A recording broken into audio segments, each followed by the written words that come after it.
Ajoutez du lait concentré aux pommes et je n'ai plus jamais mangé autrement. Les amis, commençons cette délicieuse recette en ajoutant 400 g de pommes coupées en dés dans un plat à gratin déjà beurré. Ensuite, nous allons prendre 395 g de lait concentré et le verser sur toutes les pommes. Assurez-vous de bien l'étaler pour que chaque morceau de pomme soit recouvert. Maintenant, nous allons mettre ce plat de côté et passer à l'étape suivante.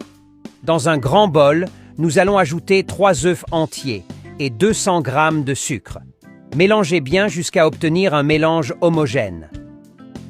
Lorsque le mélange est ainsi, nous pouvons ajouter 120 ml d'huile, 250 ml de lait et un peu de cannelle en poudre. Mélangez bien pour que tous les ingrédients s'incorporent parfaitement. Maintenant, pour la partie finale de notre mélange, nous allons ajouter 260 g de farine de blé.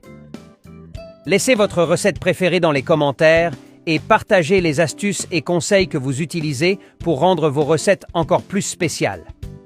Mélangez jusqu'à ce que la pâte soit lisse et sans grumeaux.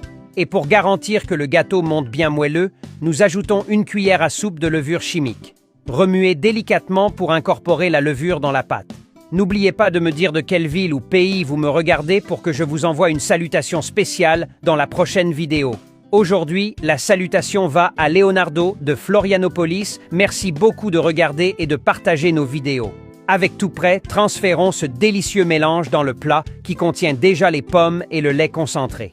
Cette combinaison d'ingrédients est vraiment divine et je suis sûr qu'en goûtant cette recette, vous serez enchanté par la saveur et la texture de ce délicieux gâteau.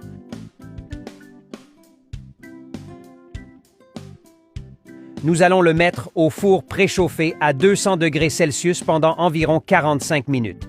Et voilà, les amis, notre recette est prête. Cette combinaison de pommes avec du lait concentré et une pâte moelleuse va conquérir tout le monde qui la goûtera. Le résultat est surprenant. Maintenant, je veux savoir de quelle ville nous regardez-vous. N'oubliez pas de donner une note de 0 à 10 à cette recette dans les commentaires. J'adorerais savoir ce que vous en pensez. Et bien sûr, réalisez cette recette chez vous et revenez ensuite ici pour me dire comment elle est sortie. Je suis sûr que cela fera sensation chez vous. Merci beaucoup d'avoir regardé jusqu'à la fin et à la prochaine recette.